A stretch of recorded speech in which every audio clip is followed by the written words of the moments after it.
ईशान किशन को लेकर लगातार जो है सोशल मीडिया पे बवाल मचा हुआ है। ईशान किशन को बीसीसीआई ने बीते दिनों कॉन्ट्रैक्ट लिस्ट से बाहर कर दिया है। ईशान किशन के साथ साथ श्रेयस अय्यर को भी बाहर कर दिया था। अब ऐसे में सवाल यह उठ रहा था कि आखिर क्या कारण है कि ईशान किशन को लगातार, चूंकि वो फिट भी थे जब वर्ल्ड कप हो रहा था और जब जब उनको मौका मिला उन्होंने शानदार प्रदर्शन भी किया, उसके बाद भी बीसीसीआई द्वारा उनको आगे के मैचों में खिलाया क्यों नहीं गया। बार बार श्रेयस अय्यर को तो समय मिल रहा था, उनको मौका मिल रहा था, लेकिन श्रेयस अय्यर का हमेशा प्रदर्शन बढ़िया नहीं था। वहाँ पे वो फ्लैक्चुएट कर रहे थे, कभी अच्छा प्रदर्शन कभी नहीं, ये सारी चीज़ें देखने को मिल रही थी। लेकिन अब जो बवाल मचा हुआ है वो दूसरा बवाल है। बवाल दरअसल ये है कि आईपीएल का सीजन शुरू होने वाला है। महिला वुमेन का जो आईपीएल है वो हो रहा है, वो लगभग ख़त्म के कगार पे है। जैसे ही वो ख़त्म हो जाएगा उसके बाद से फिर जो मेंस आईपीएल है वो शुरू हो जाएगा और मेंस आईपीएल शुरू होते ही हार्दिक पांड्या समेत तमाम वो खिलाड़ी जिनको कहीं घुटने में, कहीं टखने में, कहीं पीठ में तमाम इंजरी और तमाम दर्द, तमाम तकलीफ़ें थी, वो ऑटोमेटिक सही हो जाएंगी और वो लोग आईपीएल में खेलेंगे। समझ लेते हैं कि ऐसा क्यों हो रहा है। दरअसल आईपीएल में ईशान किशन भी खेलेंगे, आईपीएल में श्रेयस अय्यर भी खेलेंगे और तमाम खिलाड़ी खेलेंगे जिनकी बोली लगी है।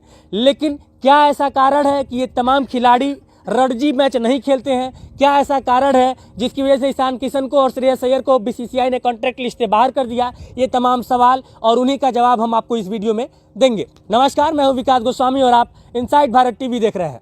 दरअसल ईशान किशन को लेकर बहुत तेज़ी से बिहार से लगाए जितने भी ईशान किशन के क्रिकेट के समर्थक हैं वो बहुत ज़्यादा आवाज़ उठा रहे हैं। आवाज़ इस बात का कि ईशान किशन के साथ ये जाति क्यों। दरअसल ईशान किशन के साथ ये जाति होने का जो कारण है और बीसीसीआई के तमाम वो आला अधिकारी जिनके जिम्मे ये तमाम तर्क था, जिनको ये जवाब देना था, जिनको जवाबदेही तय करनी थी, उन्होंने यह तर्क दिया कि ईशान किशन, श्रेयस अय्यर या फिर कोई भी खिलाड़ी, उनको रणजी के थ्रू ही कॉन्ट्रैक्ट लिस्ट में शामिल किया जाएगा, अन्यथा उनको बाहर कर दिया जाएगा। आपने देखा होगा कि हाल फिलहाल में सरफराज जैसे तमाम खिलाड़ियों को टेस्ट मैच में रणजी के थ्रू उनको लिया गया और चूंकि उनका लगातार रणजी में परफॉर्मेंस बहुत बढ़िया हो रहा था, इस वजह से उनको बीसीसीआई ने इंडियन टीम में शामिल किया और अब बीसीसीआई के माध्यम से बीसीसीआई की तरफ से राहुल द्रविड़ और खुद कप्तान का यह तर्क आया सामने कि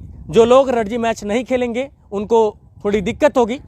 ऐसा कई बार अल्टीमेटम भी दिया गया ईशान किशन को और श्रेयस अय्यर को कि आप लोग जाइए रणजी मैच खेल के फिर इंडियन टीम में वापस आइए। हालांकि इस बात को बार बार ईशान किशन ने अनसुना कर दिया।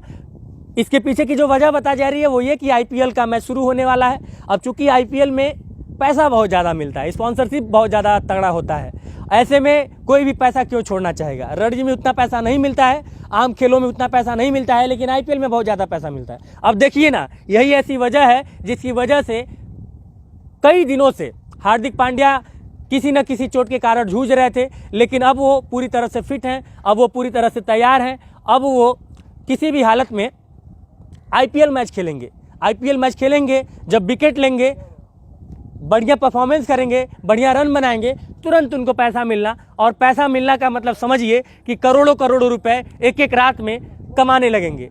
तो पैसा कमाना ज़्यादा इंपॉर्टेंट है, क्रिकेट खेलना और जो लोग उनकी क्रिकेट की भावनाओं से जुड़े हैं उनकी भावनाओं को संभाल पाना, ये उनके लिए बहुत ज़्यादा मायने रखता है कि नहीं, ये सवालिया निशान है।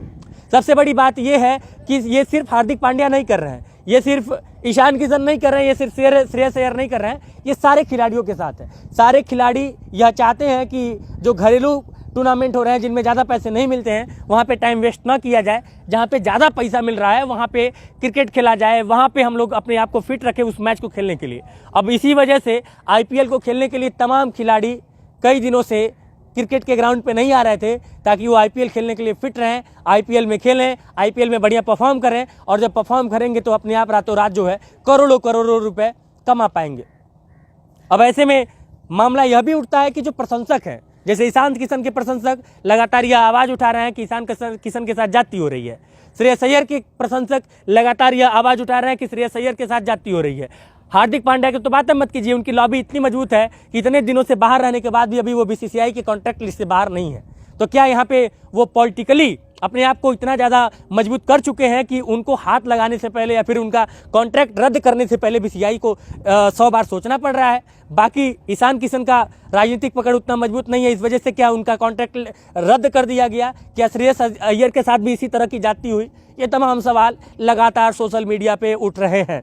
लेकिन इसका जब जवाब देने की बारी बीसीसीआई के तमाम उन आला अधिकारियों की जिम्मेदारों की हुई तो उन्होंने राहुल द्रविड़ और कप्तान के माध्यम से एक कहलवा दिया कि जिनकी भी एंट्री होगी वो रणजी के थ्रू ही होगी, और उसको जस्टिफाई करने के लिए उन्होंने सरफराज अहमद जैसे खिलाड़ियों को रणजी से उठाया, वो टेस्ट क्रिकेट में उनको क्रिकेट खिलाया।